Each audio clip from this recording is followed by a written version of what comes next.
Terima kasih Anda masih bersama kami di Hidup Sehat. Dan kalau tadi Anda lihat ya bahwa tayangan tadi itu membahas seputar memutihkan gigi. Nah itu sebenarnya baik atau tidak ya memutihkan gigi itu ya. Dan ini gigi saya kata dokter Nisa kalau bisa harus diputihin gitu dok. Beneran dok? Iya, nah tapi ada fakta mitosnya nih. Kita sekarang sudah dengan narasumber kita yaitu dokter gigi Devia Linda, spesialis bedah mulut. Halo dokter. Apa kabar dok? Ini kabar dokternya baik. semua artis juga ya. Iya benar banget. Dokter Baru artis datang ke kita. itu ulang tahunnya Atta Halilintar. Aku aja Atta nggak ngundang gue.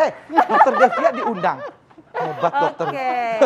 Nah dok, ini Kak Indra nih katanya dia mau memutihkan gigi nih dok. Tapi dia mau nanya dulu. Oh gitu. Katanya memutihkan gigi tidak dapat dilakukan hanya dengan menggunakan pasta gigi. Nah ini perlu masyarakat tahu. Fakta atau mitos dok? Fakta dong. Fakta. Mana bisa pasta gigi, bisa mutihin gigi gitu. Jadi yang fluoride itu doang aja nggak bisa mutihin Nggak gigi bisa, dok? karena pasta gigi itu kan dipergunakan hanya untuk membersihkan kotoran-kotoran atau flek-flek yang ada di permukaan luar daripada gigi. Dia tidak bisa sampai ke dalam menyebabkan gigi kita menjadi lebih putih gitu. Tapi sebenarnya gigi itu jadi warnanya menjadi coklat itu karena apa sih dok? Mungkin Gigi kita menjadi Iya. coklat. Iya. Menjadi coklat itu biasanya karena faktor makanan, faktor usia, itu juga bisa menyebabkan gigi kita menjadi berubah warna gitu. Oh gitu. Iya. Nah itu suka ada yang jual produk-produk pemutih gigi itu tanpa resep dokter itu tuh Iya. gimana tuh? Nah, Bahannya apa tuh Itu dok? sih kita tidak sarankan Ya. karena apalagi pemakaiannya mereka tidak dikontrol sama yang berkompeten sebagai Ya. dokter gigi gitu kan Betul. yang mengontrol, karena mereka nggak tahu mereka tuh boleh apa tidak dilakukan pemutihan, karena kan harus ada diperiksa gusinya, ada meradang apa enggak, kan ada syarat-syaratnya bahwa gigi itu boleh diputihin apa enggak gitu. Ada karies, kita harus tambal dulu kariesnya. Ada Iya. radang gusi, kita harus obatin dulu.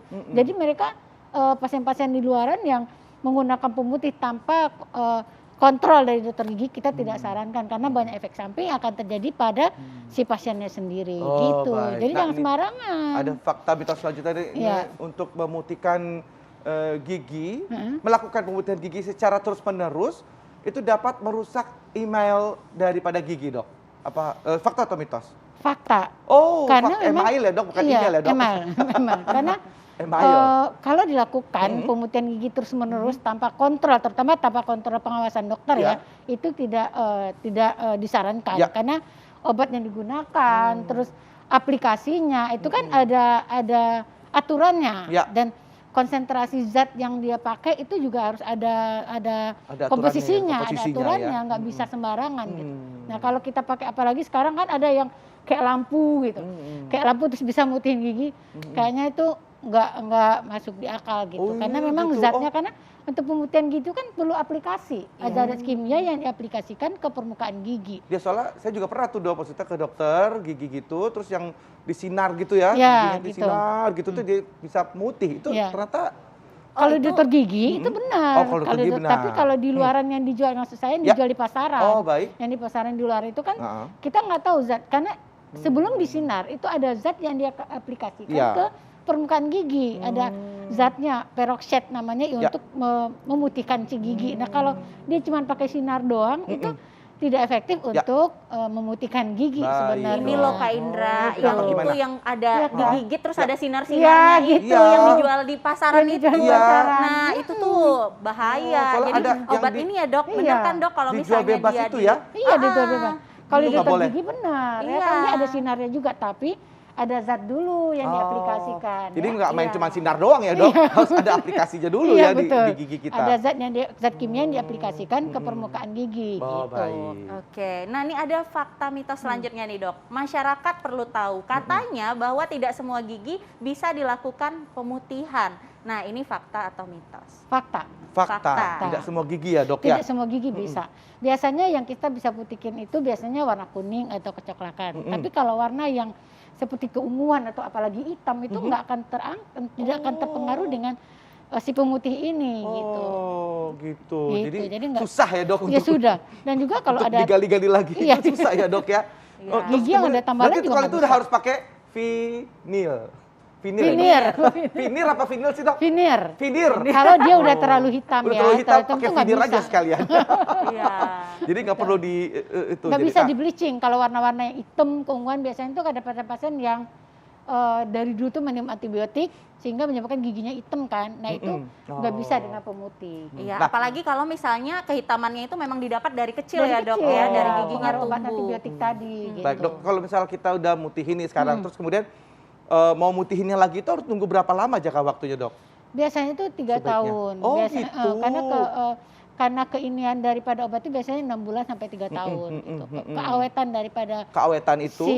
yang si bleachingnya. Ya, Nah bleachingnya. tergantung Mm-mm. kita merawatnya seperti apa gitu. Mm-mm. Merawatnya kita kan kalau habis memutihkan gigi bleaching, Mm-mm. kita nggak boleh makan yang berwarna, kopi, teh yang berwarna gitu. Itu ada syaratnya karena enggak itu kan cepat balik lagi. Iya benar. Kalau kita nggak merawat dengan baik juga, Iya. pastinya juga akan cepat pudar Cepat juga ya budar dok, dan si cepat putihnya karena itu dia ya dok ya? memang- Iya, karena dia nggak permanen, dia hanya sifatnya sementara gitu. Nanti lama-lama akan balik lagi ke warna gigi aslinya.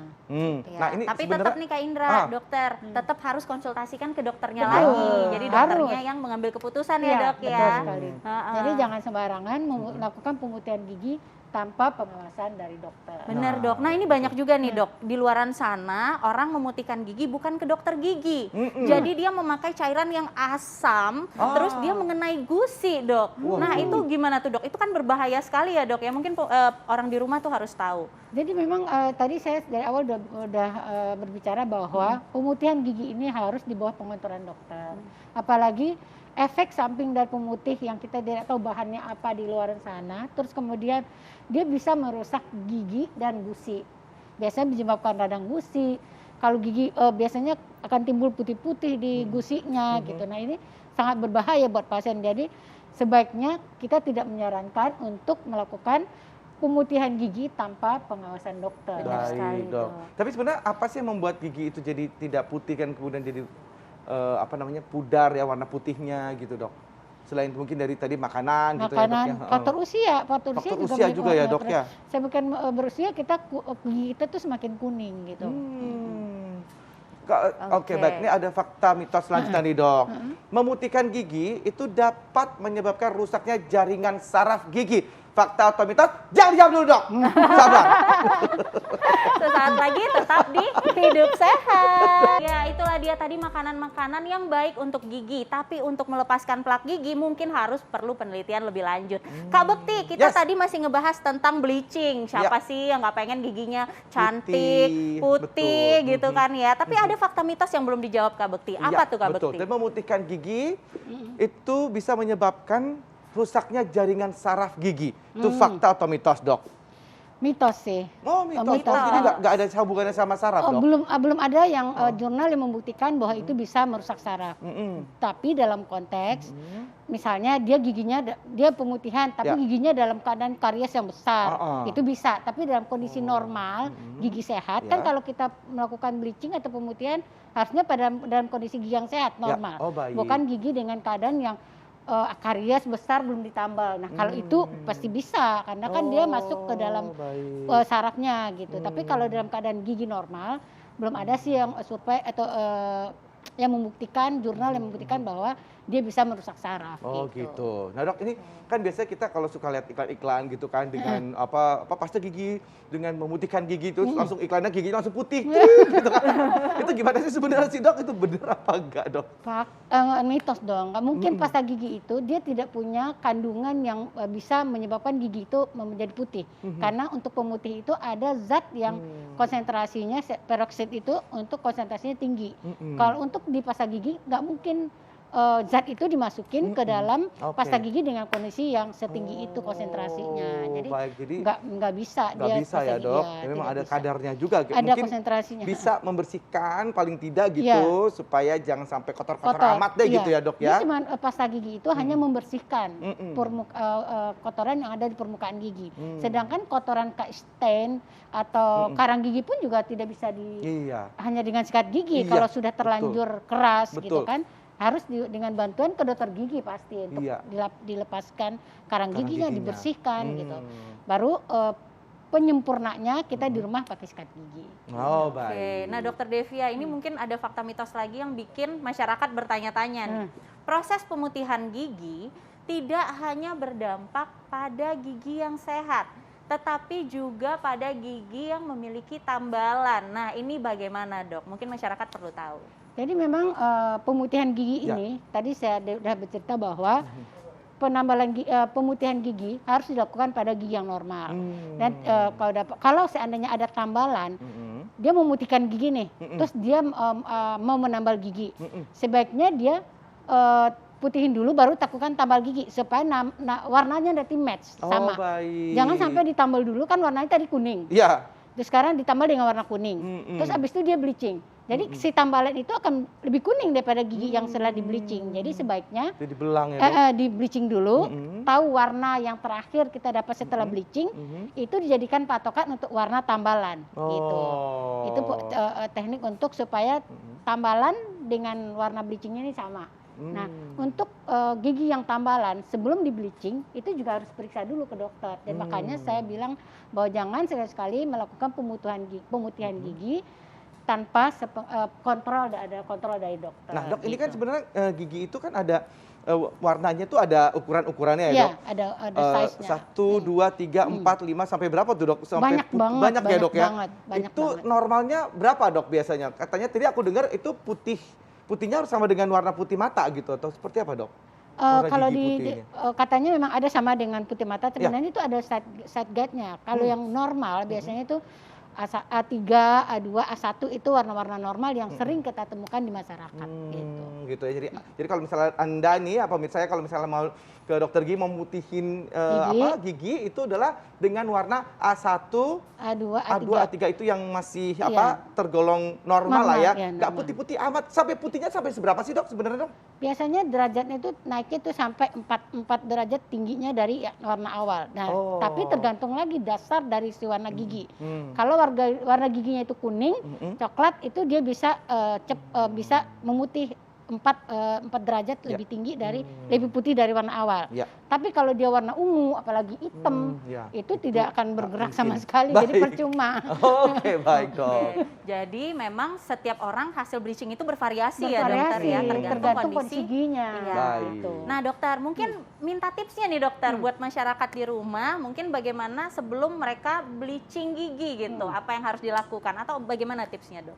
Jadi tipnya harus melakukan pemutihan di dokter gigi. Ya. Nah, nanti sebelumnya itu dibersihkan dulu giginya, dicek dulu adanya gigi berlubang apa enggak.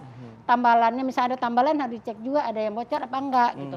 Itu harus. Dan juga yang penting bersihkan karang gigi sebelum melakukan pemutihan gigi. Jangan sembarangan melakukan pemutihan gigi tanpa pengawasan dokter. Dokter. Ya, Baik, terima kasih oke, banyak, terima Dok. kasih, Dokter Devi. Tapi satu lagi tanya, Dok, mahal nggak sih, Dok, kalau mutihin gigi, Dok? Mungkin gigi itu sebenarnya bahannya itu macam-macam. Ada yang makanya kenapa di luaran itu harganya bervariasi karena memang bahan itu juga bermacam-macam harganya, kualitasnya gitu. Alat yang dia pakai juga berbeda. Jadi harganya akan jadi bervariasi. Langsung makanya konsultasikan aja langsung ke Dokter Devia langsung ya ke kliniknya di Gandaria. Gitu. Baiklah. Baik, terima kasih banyak, Dok, atas informasinya. Thank you, Nisa. Thank you. Nah, memang bleaching gigi itu bahannya itu jika tidak dilakukan pengawasan oleh dokter gigi akan menjadi berbahaya dan kalau seandainya menggunakan bahan alami biasanya hasilnya juga tidak akan signifikan ya, Dokter ya. Nah, kita sudah 1 jam menemani pemirsa di rumah, kita harus pamit undur diri. Saya Dokter Tengku Anissa Dan saya Indra Bekti. Pemirsa, jangan lupa saksikan terus Senin sampai Jumat Hidup Sehat, dan kalau Anda ketinggalan untuk informasinya untuk hari ini, jangan lupa langsung aja buka di laman tvOneNews.com. Sampai jumpa. Tonton terus Hidup Sehat.